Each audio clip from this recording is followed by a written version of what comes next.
without having to go through the mixed use. So you're kind of like with the building height, you're encouraging the T&D with the alleyway allowance. All right, let's go through it again. Okay. Can I ask a quick question?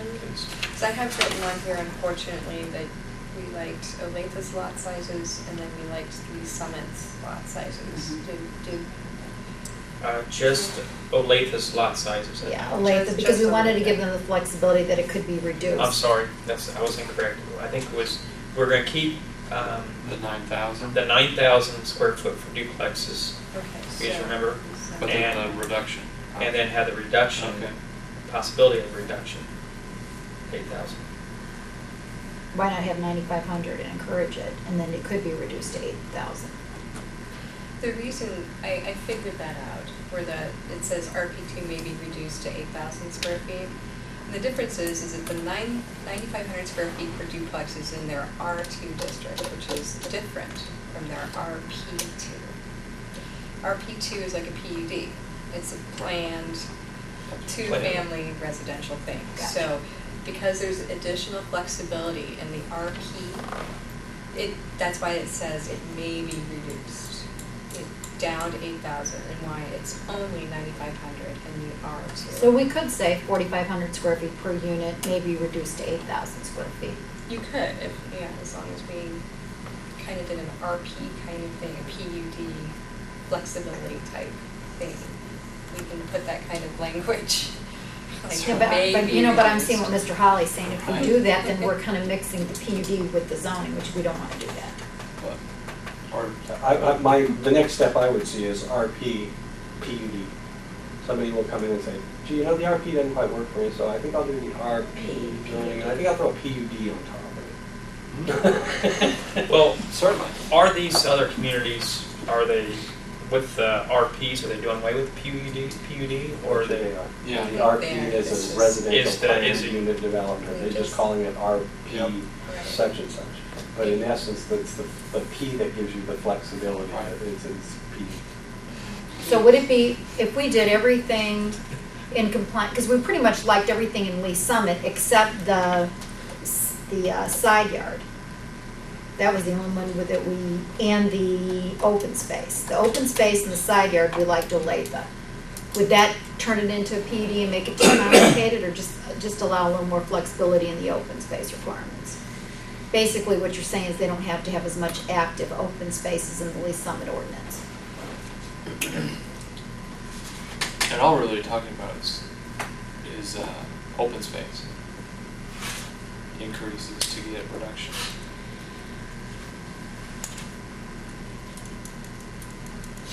That's just with the minimum lot area. So you increase your open space, you be able to reduce your minimum lot area, and you get more flexibility with the side yard, which isn't really, that's essentially straight zoning. It's really the lot area that you're getting the flexibility. So we don't have to label it as an RP2, we could just call it something else. We could look into that. Yeah, maybe even it is just a straight R2, but within that R2, you build, You have this, That- this that- minimum, it's very minimal yeah. you build flexibility, that that's still flexibility. into it. And then you have the PUD to address everything else. So really, the only ones we're looking at, we like, as far as the lot size, incorporate a little bit from Olathe regarding the 4,500 square foot, 8,000, maybe reduced to 8,000. Everything we like for Lee Summit, except we like the side yard, because with that flexibility, you're encouraging equal development on both sides if it's sold. I'm probably paraphrasing it incorrectly, Mr. Holly, but, and then we like the rear for Lee Summit because it encourages the T&D neighborhood, but in Olathe, we like the open space requirements because that's permitting more flexibility regarding the open space, passive versus active. And everything else we like Lee Summit. So the only two that we're gonna do like Olathe are the side and the open space, correct? And what about the front setbacks? The front setbacks, we actually like Lee Summits because it encourages the placement of garages farther back. Is everybody in That's agreement? correct. We got this right? Okay. Everybody, do you have that down for you? Yeah. And then the lot size, we're incorporating both. Incorporating both. The major streets are more collectors. Yeah. So you can't, our codes state you can't have any driveways out there anyways. Right. Okay. And we're going with the stories height.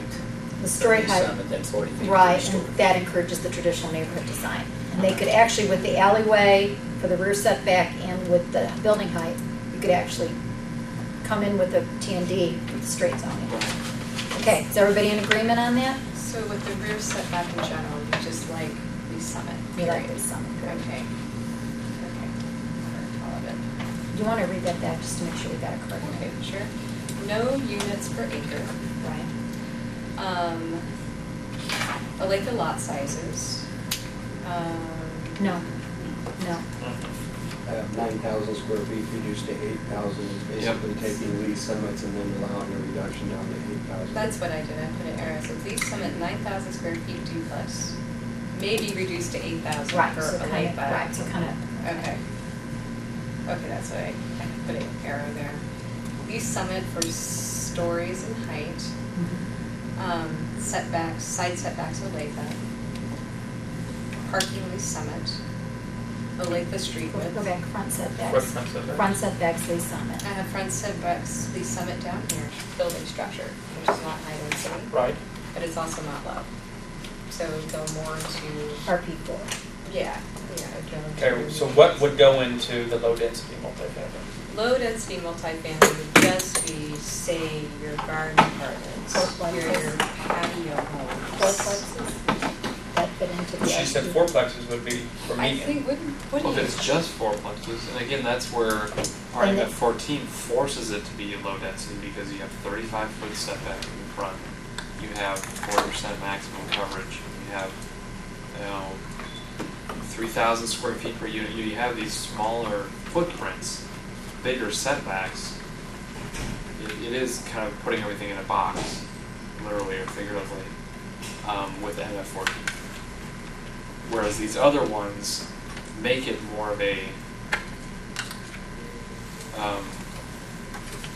make the fourplex more of a medium, like you're saying, Paige is saying, a medium density, because they have smaller setbacks and So bigger what would be a low footprints. density multifamily? It's not fourplexes, it's garden apartments. Other, What I'm worried about is, and we need to have them understand that the RP2 and the low density are really zonings that's never going to be used.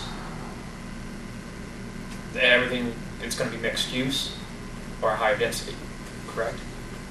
I don't know. I mean, Why would you not come in with just the straight RP2 zoning if you were building just duplexes? We have developments in Chapman Farms that are straight duplexes. You wouldn't come in under mixed use. they're you'd going to come out of under mixed use RP2. because they're going to do a master plan for the whole community.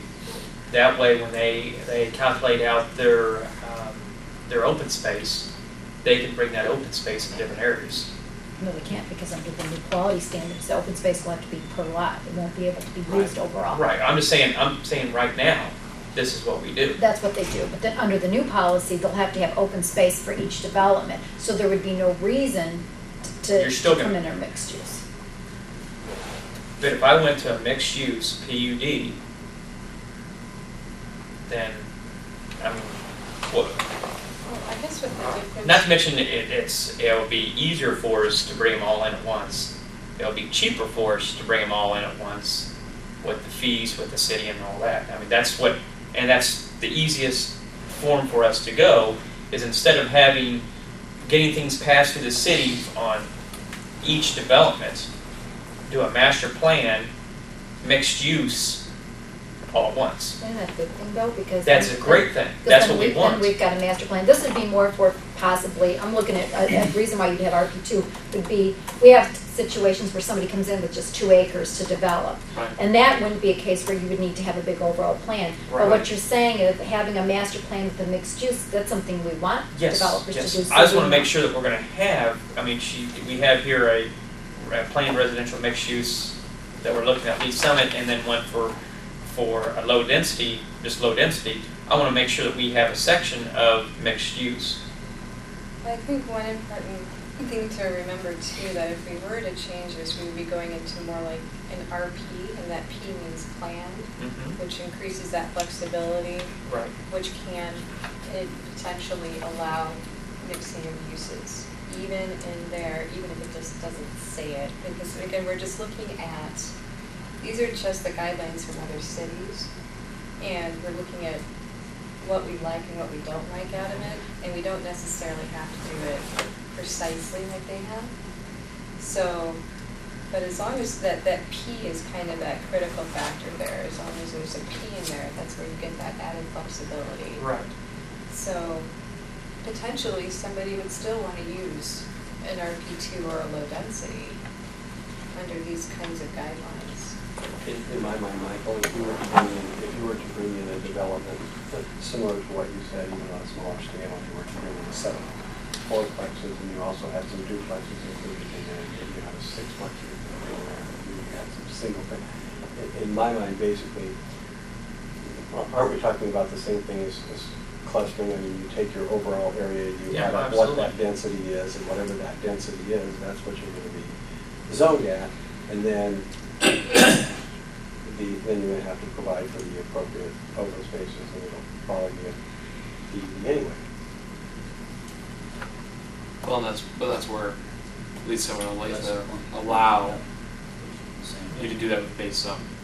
Same type of approach. Not in all cases, but generally speaking, that's the intent. And like we're saying too, and these are densities and lot sizes and things like that. The mixed use part, residential, doesn't say this must be a 4-plex in this zone.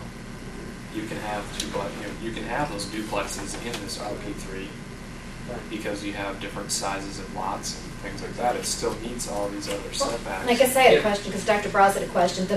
The way it currently works is that, a property has to get zoned, to try and answer what both of you were saying. So you have to zone the property. This will be the base zoning. When you have a PUD concept plan, it has to adhere to the standards of the base zoning. So this is still going to be relevant, because this is going to be the zoning underlying the PUD, because you have to have a zoning in place. So the PUD concept plan, if there's allowances made, will have to show that that's an improvement over the base zoning. So this would be the minimum standards. Am I saying this correctly? Yep. This would be the minimum standards that would be in place. And there could be trade-offs for the concept plan, but basically you're going to have to adhere to what the base zoning requirements are, correct? Exactly, and the flexibility that we're talking about, let's say just the 2-family side of things, the RP2 or whatever, the flexibility is really just looking at lot sizes and some setbacks.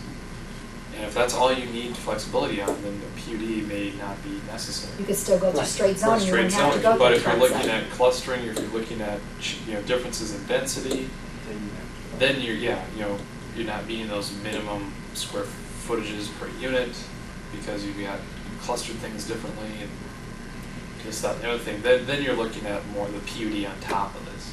Well, and I'm thinking we're probably, when we get into quality standards, probably all of our questions will be answered.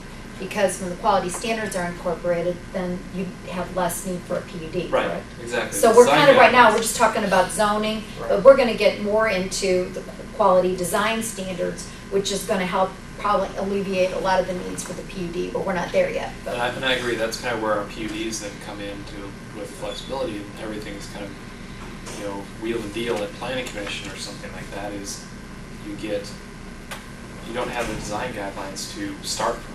So when they come in with They the come with concept plan, PUD. you're kind of going from, you don't know what the It's trade-off is. This will exactly. lay out the trade-off that the developers can look at and say, this is the trade-off. If I reduce this, this is what I have to do, and it'll make it clearer. So are we going to do a section for mixed use?